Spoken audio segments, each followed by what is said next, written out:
Hi, everybody. Thank you so much for joining us today for our fifth CLG training series, which is a continuation kind of last month's, which was about grant writing. Today, again, we are joined by Renee Bovee, and we are going to talk about different grant opportunities in Wyoming. So take it away, Renee. Okay. Hi, everyone.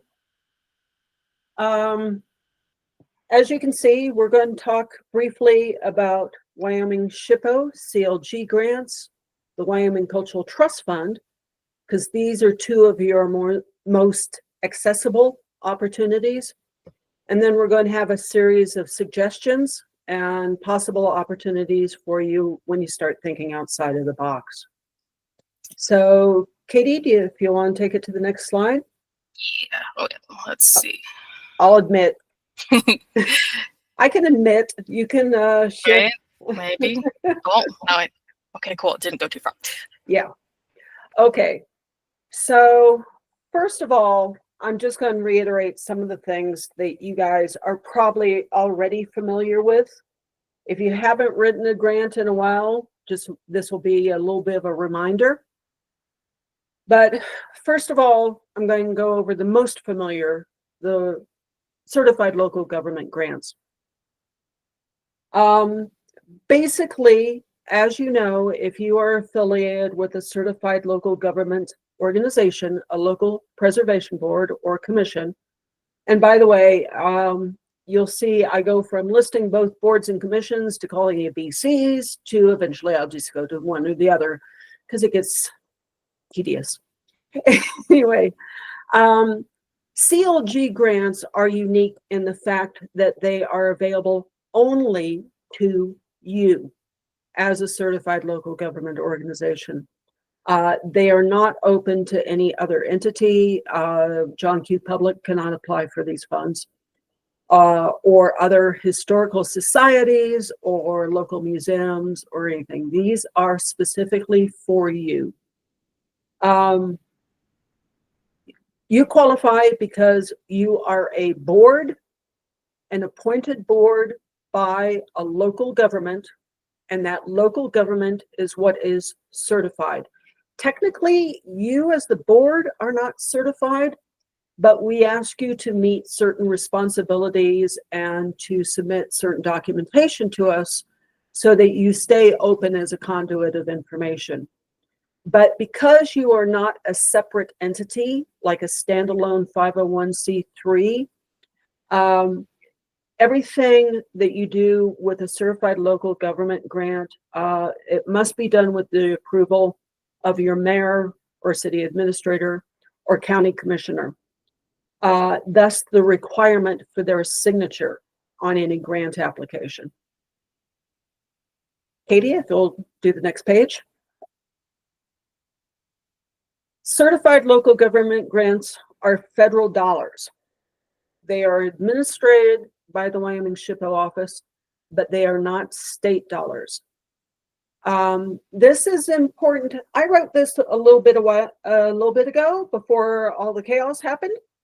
Right now, in case you're wondering if you have a current federal grant, current certified local government grant with the federal dollars involved right now, we're telling everyone to just go ahead and proceed as normal right now. And we're waiting to see. And we have contracts, and we have contracts with the National Park Service. So eventually we hope all of this will get untangled.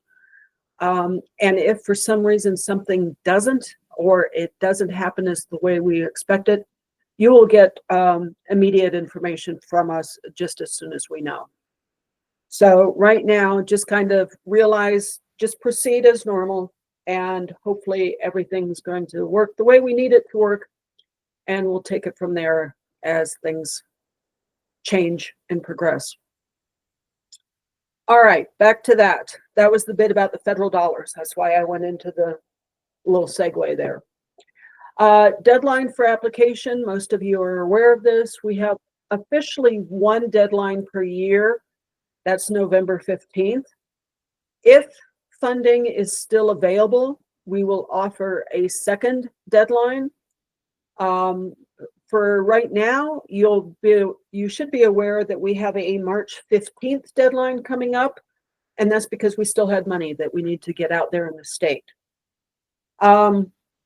Realize when you apply for the certified local government grant funding, the grant application material will tell you the basic information of the timeline for the grant, how long you have to complete the project. For those of you that have been writing certified local grants for a while, you may have in your mind the fact that you get 12 to 14 months. That has actually changed. Our federal grant, of which these dollars are coming off of, one of the byproducts of COVID was the federal grants got extended on a permanent basis to a 3-year activation period. And so depending upon what grant deadline you come in on and which pot of money we are using, and we try and identify that in the application process, you normally have 18 to 20 months with a grant now. And there's a possibility, depending upon your project, of even longer, 32 to 34 months. And I say that somewhat conditionally because it depends on your project and it depends upon the timing for everything. When the federal grants end, the federal grants end. There's no extension. And so we have to be very careful in our timing of when we release funds, when we sign contracts with you, and how much longer you have in the grant. But let's say you came in for a project, you were originally thinking it was going to be done within 12 months, and lo and behold, something went wrong and you now need 20 months. Well, that might not be a problem at all, unless we are down to the last couple of months on a grant. In other words, we try and tell you, but we're also going to try and be flexible with you. And there is a certain point where we'll go, nope, we're running out of time on this. We either have to finish it or we lose it. So that's kind of a very wishy-washy thing to state, and I apologize for that. But overall, you can think longer-term projects. But some of your stuff, let's be honest, about 6 months is more than enough, and that's fine too. You can always end a grant early. You may not always be able to extend a grant, but we'll see. We'll try and be as helpful as we can, depending upon what pot of money we pulled from. All right, just a general reminder, CLG grants are a 60-40 split on the total project cost. 60% is the grant amount and 40% is the required match. I give you a very simple example here. Let's say your total project cost, everything in the project, is $10,000. You could request $6,000 in grant funding, and you have to have in hand or raise $4,000 in local funding. Another way to think about is the 60 times 100 divided by 60 times 0.40, which you have in your handbook.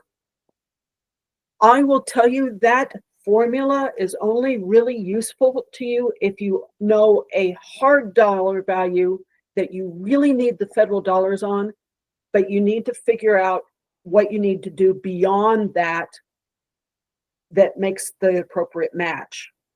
So if you have a contractor that you need $6,000 for and you want to write a grant to us, if you do the formula, that means you have to come up with another $4,000 in match.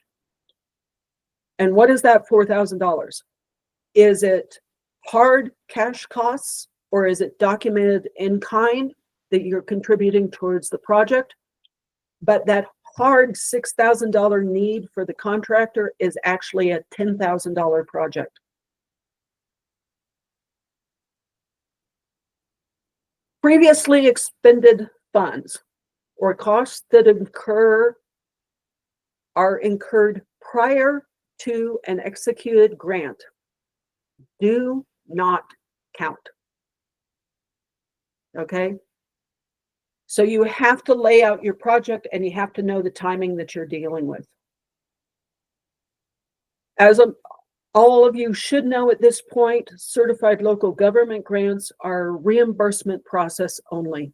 We cannot give you funds ahead of the game. You have to spend the funds and then you have to seek reimbursement.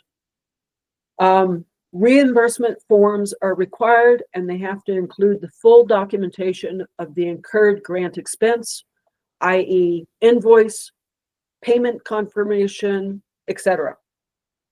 If you are doing a reimbursement and you're also wanting to document, say, associated in kind with that project, then we would need your timesheets, etc., to go along with that. Anytime you declare the dollars on a reimbursement form, you have to provide the documentation. Okay. Now, some of you are, well, Katie, go back just for a second.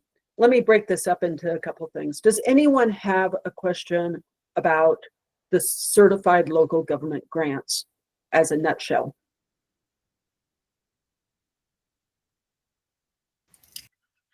Go ahead and type your questions in, and I don't know if you have permission to unmute at the moment. I can unmute you, though, if you'd like to ask a question. Otherwise, we'll have time again at the end. Okay, I'm not seeing anything in the messages, so let's go ahead and go into the next little section, the next opportunity for you.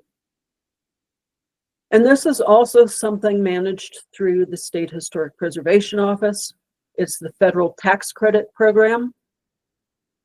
The Federal Historic Preservation Tax Incentive Program, its full legal name, we call it tax credits, is designed to encourage private investment in the rehabilitation of historic buildings.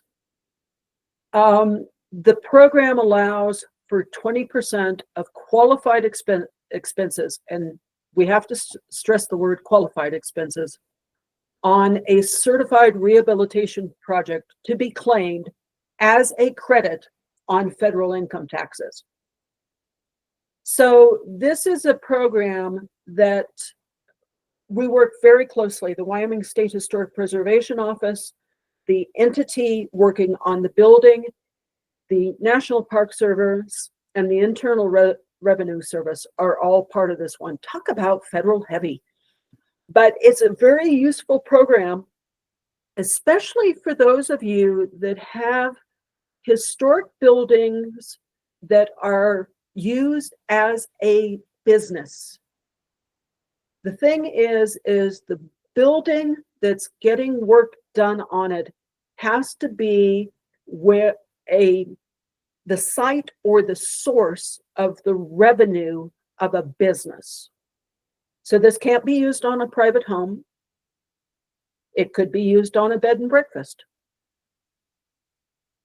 All right.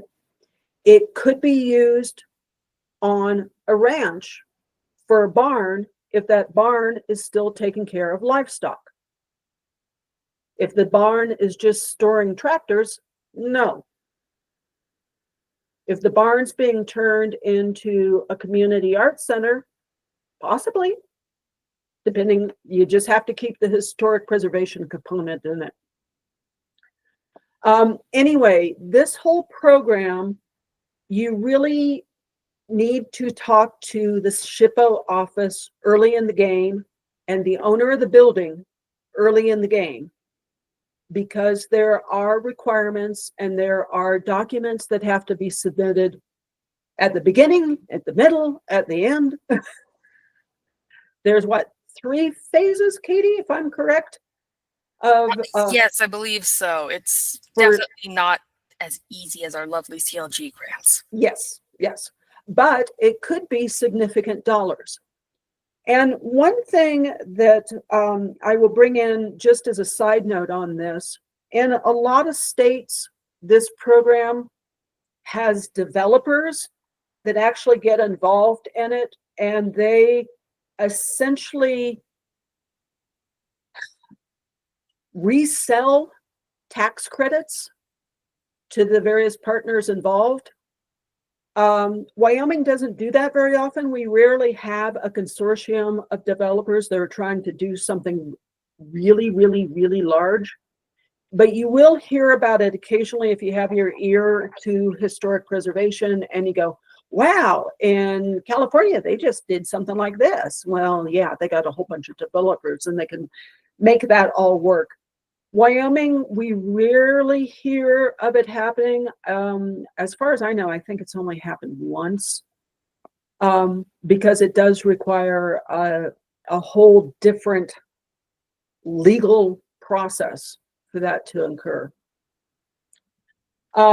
So for the federal tax credit program, you will spend time with a conversation with Brian Beatles, who is our deputy SHPO in the office.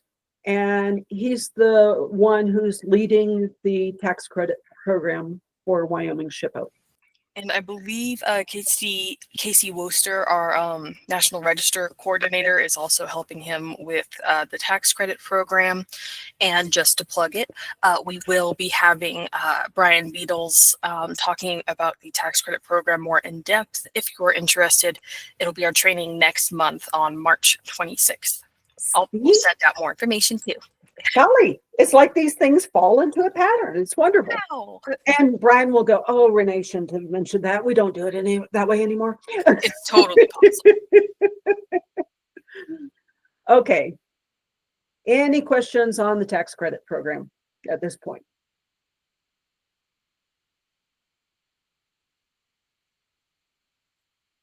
Okay. Let's go on to the topic that, yeah, I can talk for days on. The Wyoming Cultural Trust Fund.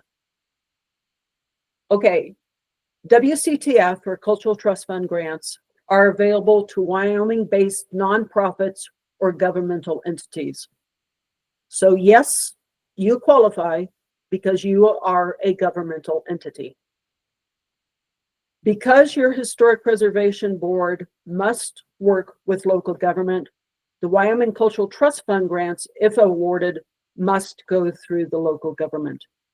Thus, any application to the Wyoming Cultural Trust Fund must also be approved by your mayor, city administrator, or county commissioner. Cultural Trust Fund grants are state dollars. And this is important. It means we are what I'm starting to call a universal match. We can match federal dollars, we can match state dollars, or private or foundation dollars. So that's a really handy one when you're trying to lay out a big project and you have multiple funding sources in it.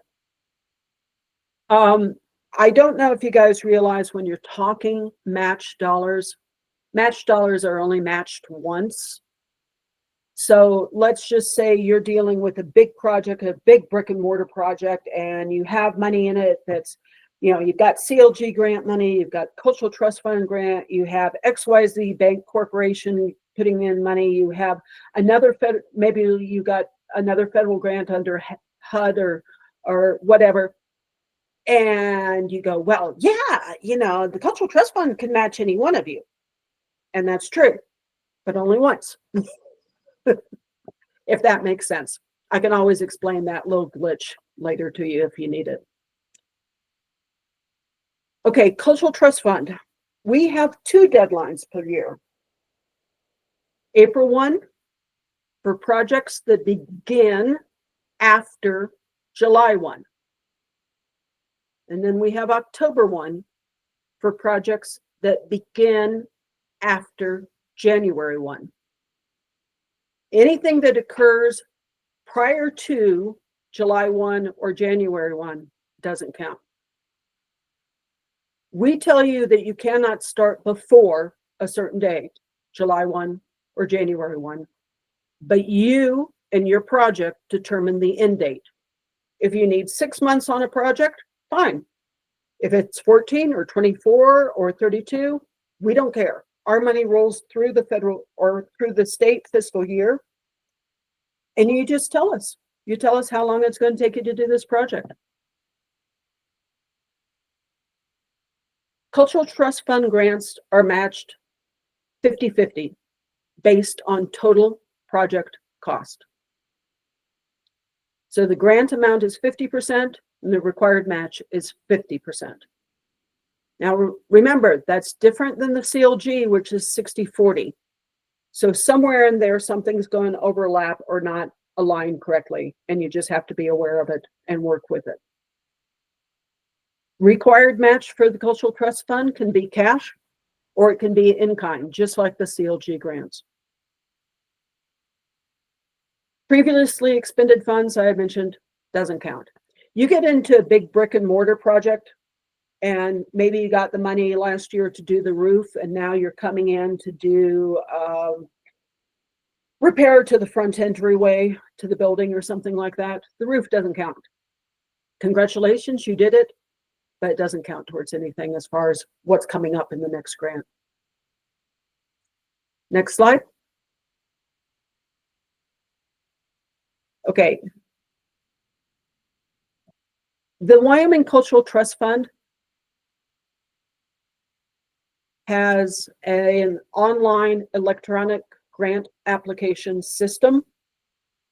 And so you have to go in and create a profile, which is the organization profile, which means you would go in with your, I'm just picking one of you, the Sheridan Historic Preservation Commission details, but all of the legal entities like the County of Sheridan and the county's employer ID number and the county's official address has to be part of that profile that's set up. Because it's an electronic process, it does not require original signatures. But, you know, when we have a problem and we have to go chase somebody, it does have to go back up to the mayor or the county commissioner as our last stitch to try and get information. So they need to be aware when you're making the application. They need to approve the fact that you're applying, but you will not see their signature on this application because we don't have signatures on the application. We do have them on the contract though. So that's another place where you have to catch the mayor or the county commissioner. Here's something also very different between the Cultural Trust Fund and the Certified Local Government Grant, and the fact that we can release money up front. The Cultural Trust Fund Board has a different philosophy, and it recognizes that cash flow is what can often hinder a project, and the fact that your piggy bank isn't big enough to cover what you need to get done, and so you can't float the costs in the same way. Now, all of you are backed by your local government, but sometimes even the local government coffers can get a little tight. And so this is just one of the realities. The Cultural Trust Fund, we can release ahead of time. Or you can just say, no, we'll stay with the same system. We'll do a reimbursement process. I don't care. It works fine. Now, any other questions on the Cultural Trust Fund before we get into why you guys are all here, right? You had to get through the first 20 minutes just because you're waiting. What's next? Do we have options? So I'm going to turn this over to Katie for a while. Yeah, we'll see. Yeah, so we have our thinking outside the box section, our possible other funding opportunities in Wyoming that we have found. And this first point is very important. Do not create programs or activities to get grant dollars. Seek grant funding because you need it for a project. So yeah, don't make up a project that will fit with the grant, basically. Only pursue the grant if it is applicable to your project. And then when you have a project outside, beyond historic preservation, then you may be able to seek dollars that are also outside of historic preservation funding sources. And so it can be a good way, you know, to sometimes break down a project into pieces and look at that and say, hey, actually this we can go to, well, let's see.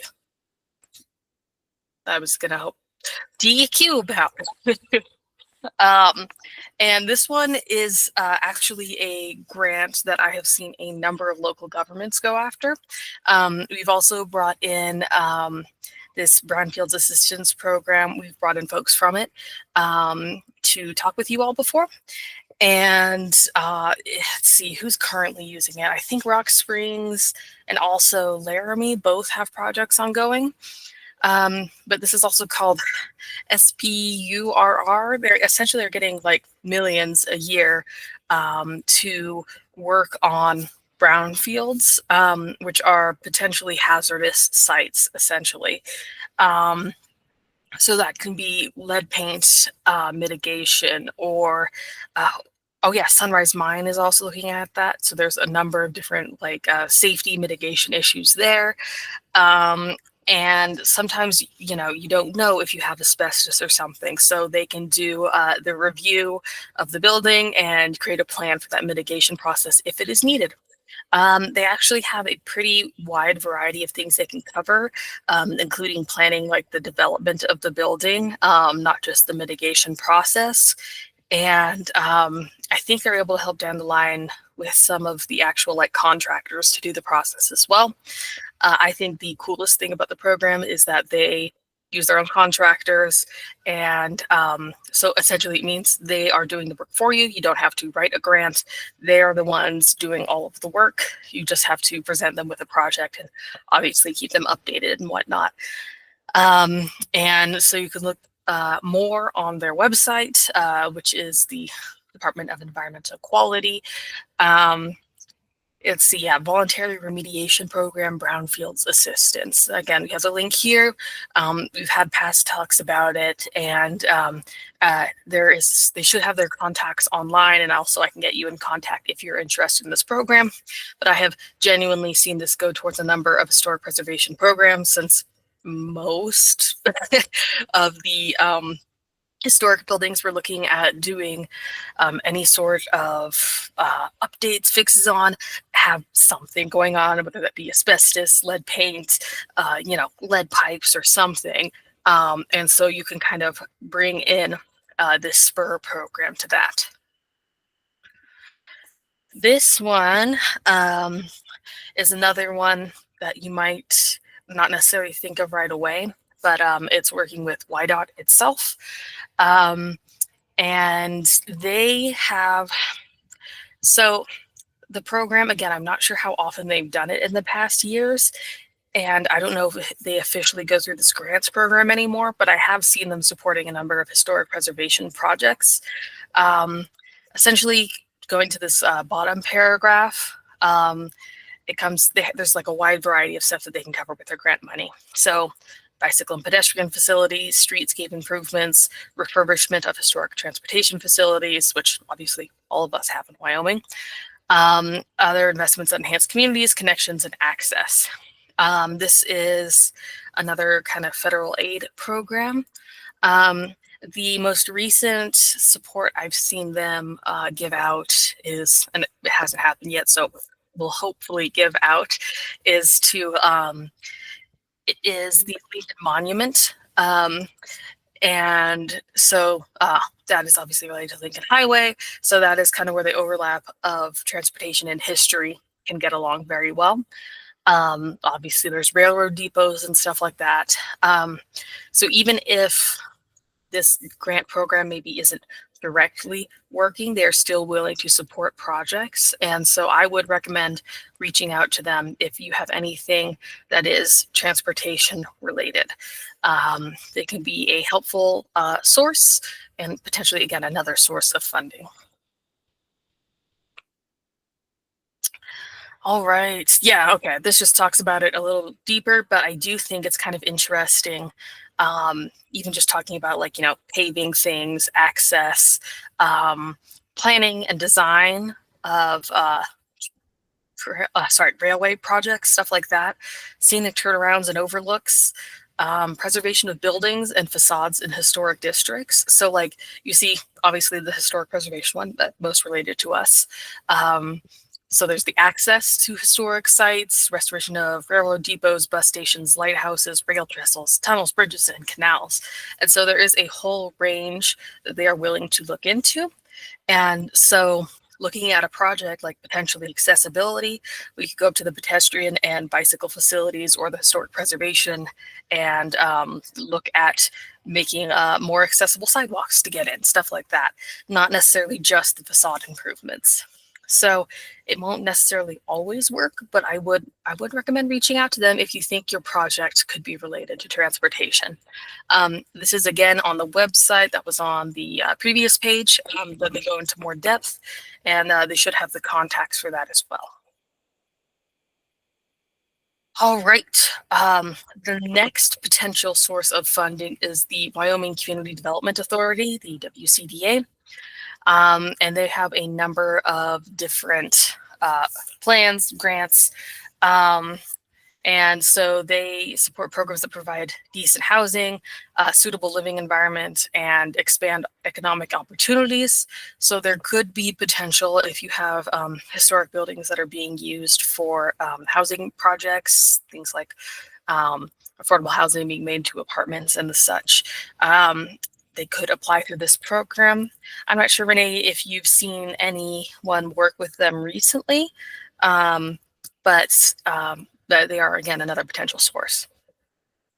Yeah, I haven't seen a recent project with WCDA, but one of the try this again, Renee. One area of connection is in most towns and cities, through the mayor's office, there is often a point of contact that's dealing with sustainability, which also happens to be dealing with blight issues or areas where there's a lot of care and feeding of some historic areas that need help. And sometimes they can really help you tailor and be able to get into this, because in the general description that we have on this program, you just get hints that it can go beyond actual housing, but you kind of have to work with somebody who's really good, who can kind of get you through there. But like I say, I think almost every town in Wyoming through the mayor's office has somebody called, or is the sustainability department, and they're just really good at making that final little hook connection for you. Thank you. I appreciate that additional insight. Okay, this is another one that, again, we used to have more, I guess, applications to them, and at present, it's a little uncertain how many grants they're currently giving out related to historic preservation. But like Renee said, sometimes working with your city, you can find they can help you to properly translate your program to these grants. And we're talking about the Wyoming Business Council's rural development or community development grants. And to note on rural, I believe everywhere in Wyoming except for Cheyenne, Laramie, and Casper, correct me if I'm wrong, Renee, are... Just Cheyenne and Casper. Oh, just Cheyenne and Casper. Oh, okay, perfect. So just Cheyenne and Casper are... everything else in Wyoming is considered rural. So most of Wyoming can go for these grants. And oh yeah, you put it right there.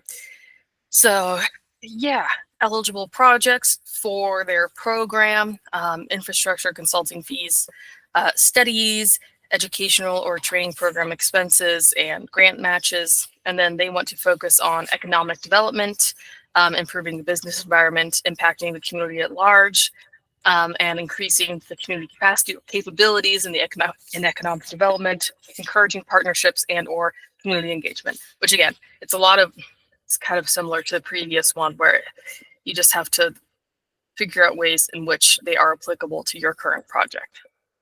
Go ahead, Renee. This is a program which you really want to have communication for your historic business districts. That's their prime opportunity because they are a business. It is economic development for a town. And there are things that, because they're supporting the business within a historic building, sometimes the historic building can get a little love too. Exactly. Yeah, that's the correct way to think about these sort of programs. And that's kind of overlap with the Main Street program. Unfortunately, in Wyoming, that's not going to be one of our grant opportunities right now. But that's kind of the ideal use, I think, for so many historic buildings is the adaptive reuse into businesses. And many businesses have just been in there for a while too.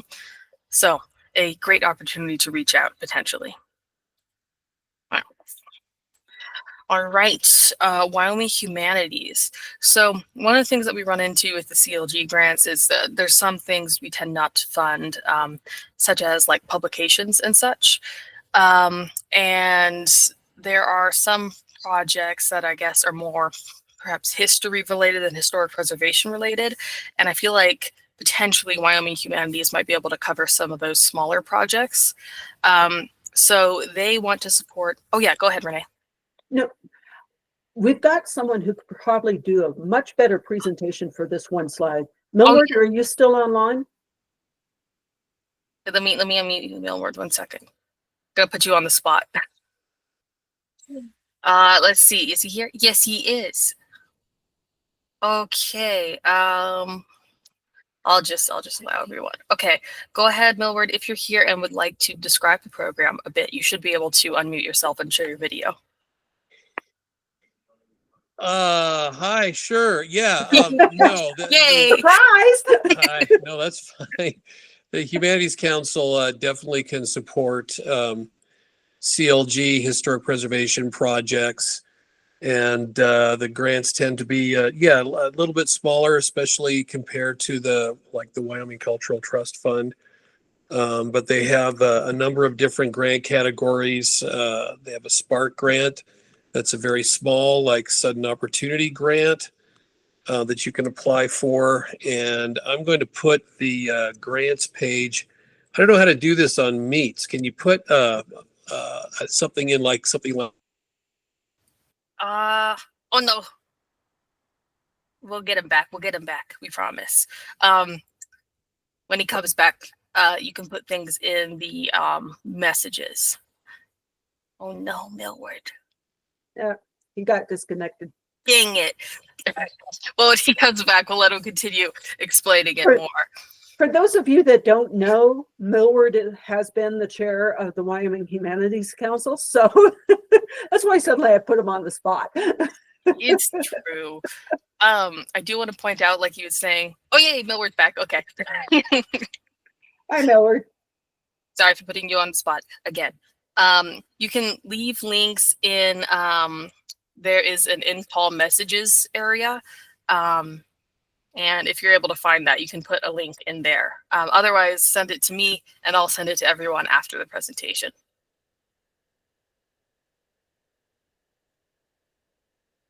And let me know if you're having any issues with your microphone or anything like that. Let's see. Okay. Well, I mean, I was just going to point out, while he's getting it all sorted out, that the Spark grant is due on the first working day of each month. So that is like a rolling grant deadline throughout the year. And then they have their Crossroads grants, which are available annually. But again, that kind of somewhat smaller grant can be a really great, more flexible opportunity, I think, for lots of you. And then let's see, Millward. And while I don't know if you have to unmute him again, Katie. I'll try. I think I gave everyone permission. Okay. Anyway, one thing to be aware of, you guys all know that you're dealing with the history of your communities. And the history is part of what the Humanities Council supports. And so sometimes it's not actually the historic preservation hat, but rather part of the public facing events or activities where you're engaging audience, that this is where the humanities can really come in and help with those things that aren't as strictly, it's not a building, it's not a site, it's not a survey, it's not a national register, but it's that community celebration opportunity. And so they're a really good resource for that. Oh, good. And I think Yeah, the word's back. that's the community culture grant. You can apply for up to $10,000, and that one's designed to kind of reward partnerships between cultural organizations. So if you're going to do some kind of a festival partnering with other cultural entities, like maybe here in Laramie County, the library or somebody else, and you want to bring in a speaker or something like that, that would be a good grant to look at. Perfect. Is there anything else you want to let folks know about the Wyoming Humanities Grants, or any recommendations for them? I would, if you're curious and you want some information, and you have a project in mind, just give them a call. They've got good, they do a good job on the customer service front. And like all these other grants, there's a 1-to-1 match requirement. And then this one is something, I don't know if you know any more about it, Renee. Sure. Yeah, go ahead. The Laura Jane Musser Fund is a wonderful, unique opportunity for, this is a nationally associated fund, but they had Wyoming ties, and they had some of the High Plains areas of the Western United States. So they actually do some work here, although a lot of their work is around the Great Lakes. But anyway, the Laura Jane Musser Fund is really interested in that local collaboration with the citizens in rural communities. They have a rural focus that strengthens their towns, including but not limited to economic development, business preservation, arts and humanities, public space improvements, and educations. So this is one of those funds that, it's not strictly historic preservation, but it's rather sometimes when you're working on a historic preservation site, or maybe it's an area where, there's also being work done with public space, like a park that's adjacent to a building or something like. Anyway, it's working that whole environment of a project within a community. Understand that this is for our very small rural communities. So it's a population of 10,000 people or less. And you have to explain, your ruralness. Whether you're an old mining town or maybe you're an old farming town, it doesn't matter. It's just you have to be cognizant of what the communities, why it's there, what it's, why it was founded, and how all of this is helping encapsulate and share, again, the story of the community. Collaboration is huge on this grant. You cannot do this one by yourself. You have to be working with community members and other organizations or entities within the communities. You're trying to go somewhere with this project. But what's interesting about this one is they can actually come in pretty early in the game to help with some of the planning and the initial, community talks or roundtables or charrettes, if you're familiar with that phrase.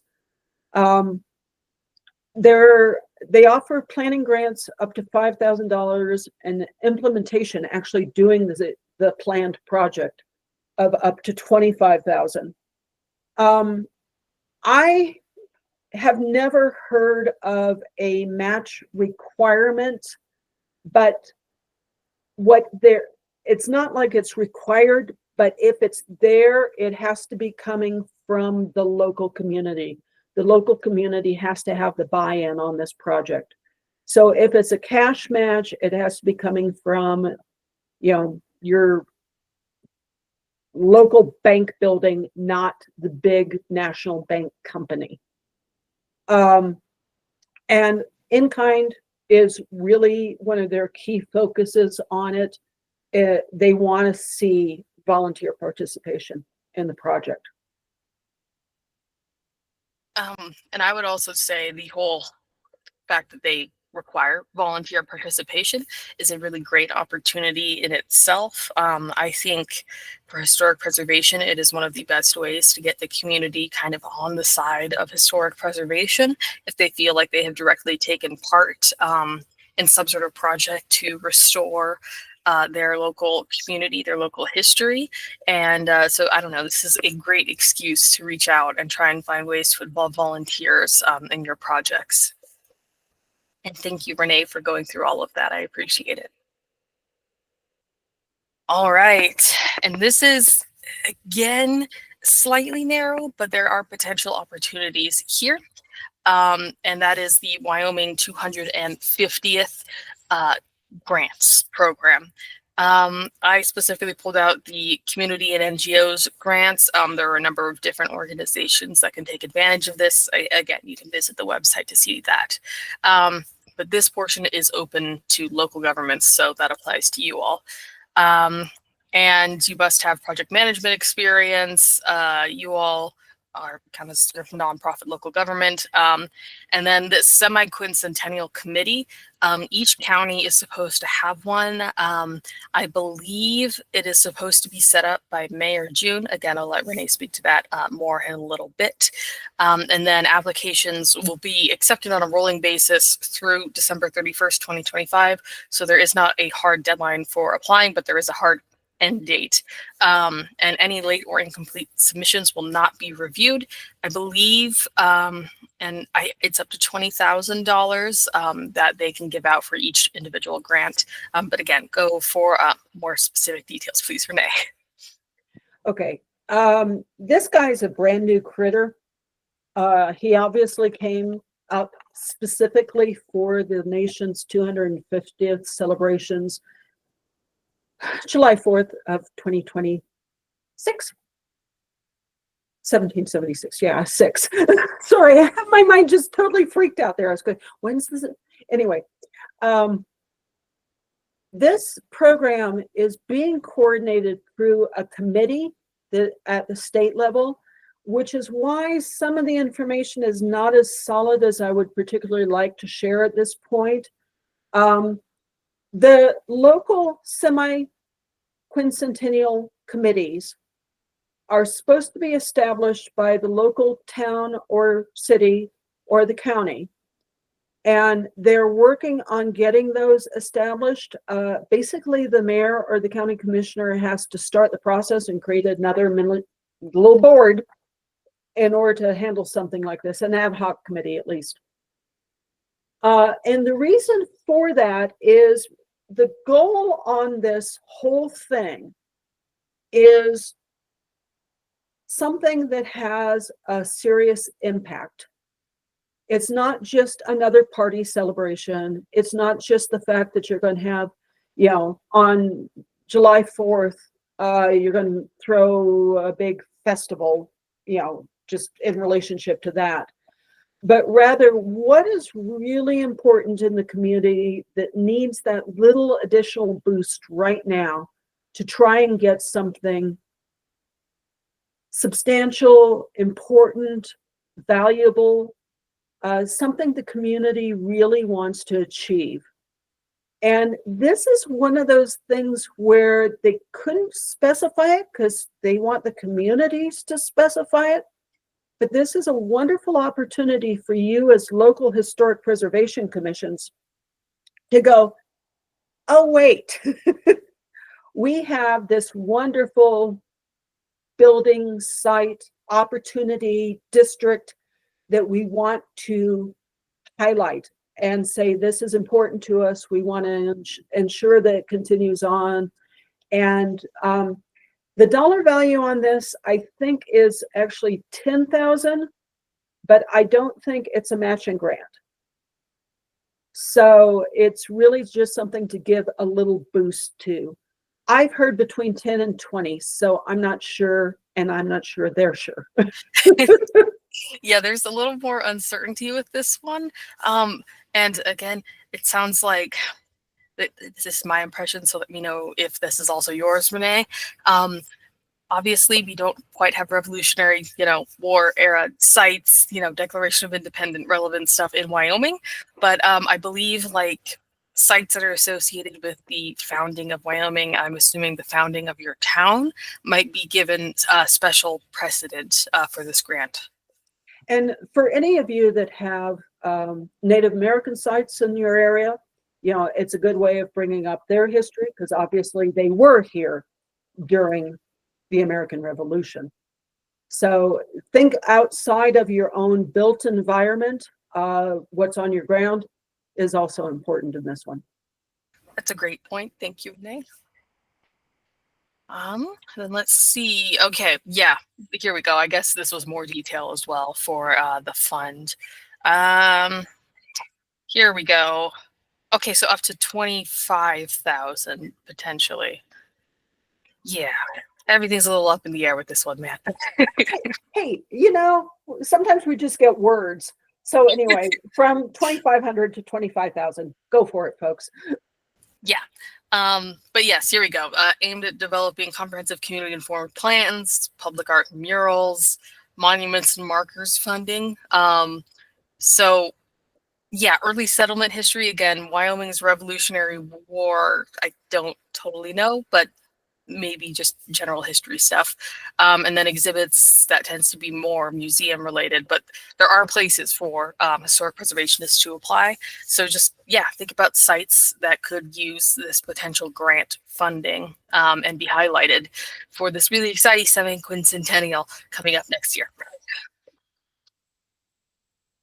Okay, so that is our final grant. We have a couple of minutes and we have time to take questions. I am going to go ahead and end thank you for the link, Millward. I'll make sure to include that. I'll go ahead and end the recording here so that we can just ask some questions.